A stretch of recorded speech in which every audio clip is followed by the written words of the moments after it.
Kia ora, good evening. Southern Police today executed 14 search warrants of Southern properties, resulting in a number of arrests and the seizure of a large amount of cash, drugs, motorcycles and houses.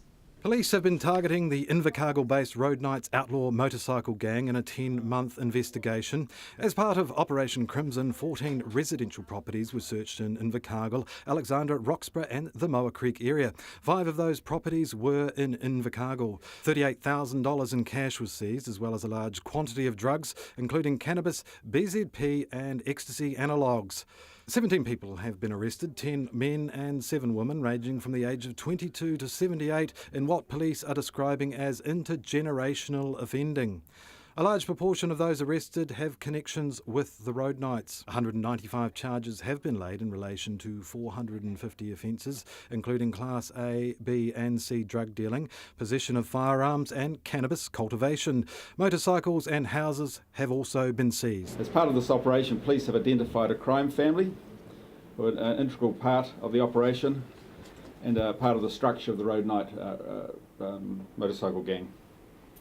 This is a family who appear to have made a substantial living from the proceeds of illegal activities. Southern Police will continue to be relentless in the targeting of criminal groups which attempt to fly under the radar and cause a significant level of harm in our communities. Their illegal gotten gains in the form of huge profits are at the expense of and welfare of our communities and our young people. Our advice is, if you're young and thinking about joining a gang and starting a life of crime, you will be targeted by the police, and we will certainly discourage any young person from approaching gangs or becoming involved in gangs because they'll only come to the attention of the police. Road Knights motorcycle gang has been operating in Invercargill since 1986, and we've certainly been aware of their criminal activity over the years, so we're hoping to have a major impact on crime in the south. You know, gangs think they can get away with crime. We want to show that we'll be targeting them. They're just criminals trying to bring harm to the community. We're also investigating the illegal obtaining of pink bats from the government installation schemes involved in this group as well. Preparing for the worst was behind the first of a series of free workshops in the city today as small to medium-sized businesses came together to create emergency contingency plans. Run by Emergency Management Southland in conjunction with the fire service, around 12 businesses, including accounting firms, software providers and dairy producers, were at the interactive workshops. Scenarios being considered that could affect businesses were flooding, fire, pandemic, foot and mouth, communication and electrical failures. Ensuring businesses can survive and maintain some level of operation during times when disaster strikes will aid the survival of Southland businesses in an emergency.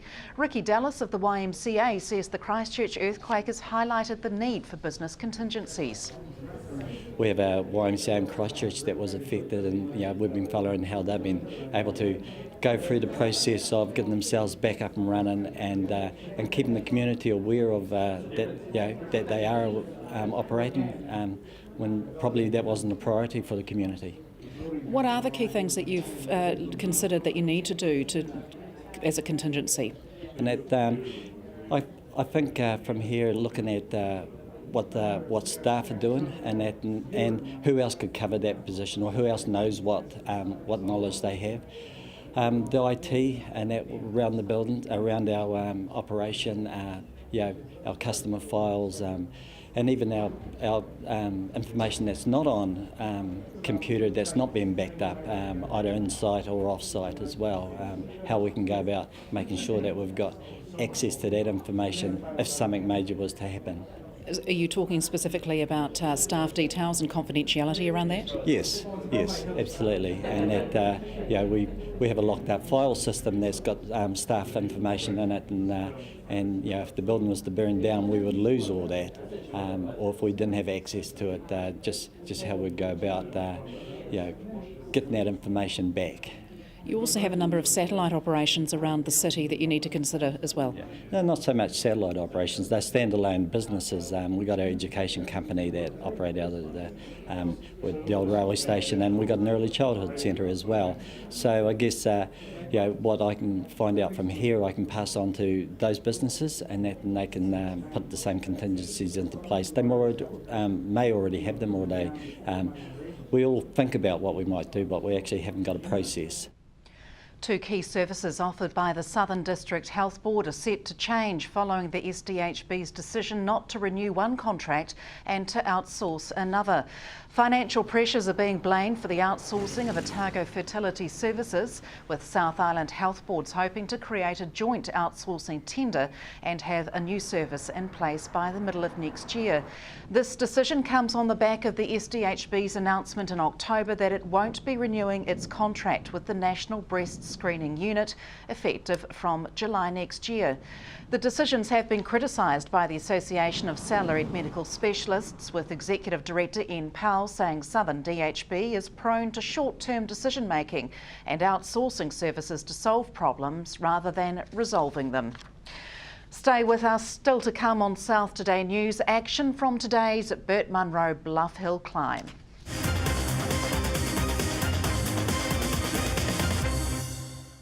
Welcome back. A public meeting to discuss the fluid topic of freshwater management was held by the Ministry of the Environment in the city today. Senior Analyst for Science John Phillips and Director of Water Reform Kay Harrison discussed and consulted with interest groups about changes to the National Policy Statement for freshwater, including proposed bottom lines. Kay Harrison spoke to Hunter Andrews earlier. The Ministry is consulting on some changes to the way freshwater is managed across the country in terms of the components that the government sets and gives direction to councils to do their freshwater planning with. Are there specific amendments? Can you outline some of those for us? Yeah, there are some additions to the framework that councils use, and including things like some bottom lines around water quality and a requirement that all waterways are managed for ecosystem health and human health. Yeah. How has the reaction been? Are you getting good attendances? Is there an interest in the public in these issues? Yes, there is. New Zealanders value their water, and water quality is important to them, and they understand that they have a part to play in thinking about what's important and how they're going to get there in the case of some of their waterways that are under pressure, and what they want for the future. Now we think of freshwater down here, we think of the impact of dairying. Is that always the case? Is dairying the big issue, or what other issues are there that have an influence? There are lots of things that put pressure on waterways, and one of the important parts of these amendments is requiring councils and communities to think about all of the key contaminants that go into their waterways, and also how much is being taken out of them, so that they can really think hard about the choices that they'll need to make. And so when do you expect changes when will this consultation process end, and when will we see changes to legislation? Well, we're asking people to have a look at these proposals over the next couple of months and to give us their feedback and their ideas and their submissions by the 4th of February. And then Cabinet will need to consider whether the proposals are right and make some changes to them potentially, and then this should be in force from the middle of next year. How important, if you like, is it that we're monitoring the state of our water? Are local authorities completely on board, and with regular monitoring? That's the key, isn't it? Well, yes, monitoring is critical, and councils do monitoring. It's important that when you're planning, you think about tracking your progress towards the objectives that you have for your water, and so your monitoring has to kind of match that and give you the information and the feedback, because things in water take time, and so that monitoring needs to show you the trends over time so that you can adjust your actions accordingly. The Ministry would be applauding last week, I think it was, Fonterra announcing that 90% of those waterways are now fenced off. That's really good, yes indeed. What we're finding is all sector groups are keen to step up and work towards this goal that we all share of good water quality in New Zealand. The Burt Munro Challenge got underway in style this morning with the Bluff Hill climb. Weather conditions could not have been better, with the forecast possibility of rain not eventuating as competitors attempted to unseat King of the Bluff Hill climb, Christchurch's Ryan Hampton. Hampton has taken out the event for the last 3 years, setting the record time of 44.74 seconds over the 2.28 kilometres. Hot conditions later in the day have caused the tar seal to soften, resulting in lower times as riders slow their machines. Racing is continuing into the evening. We'll bring you the winner's time in tomorrow night's bulletin. Extending the traditional education calendar to include summer school is a first for the Southland Institute of Technology. Also a first, the business and professional coaching workshop that will be run in January to meet the study demands of students and professionals interested in gaining accreditation in the coaching field. I mean, I think it is an interesting area, this whole professional coaching, business coaching. It's perhaps a slightly new thing for us down here, but obviously worldwide it's a really big, it's a big discipline that people are very involved in. Is there demand for this type of thing in the corporate world now?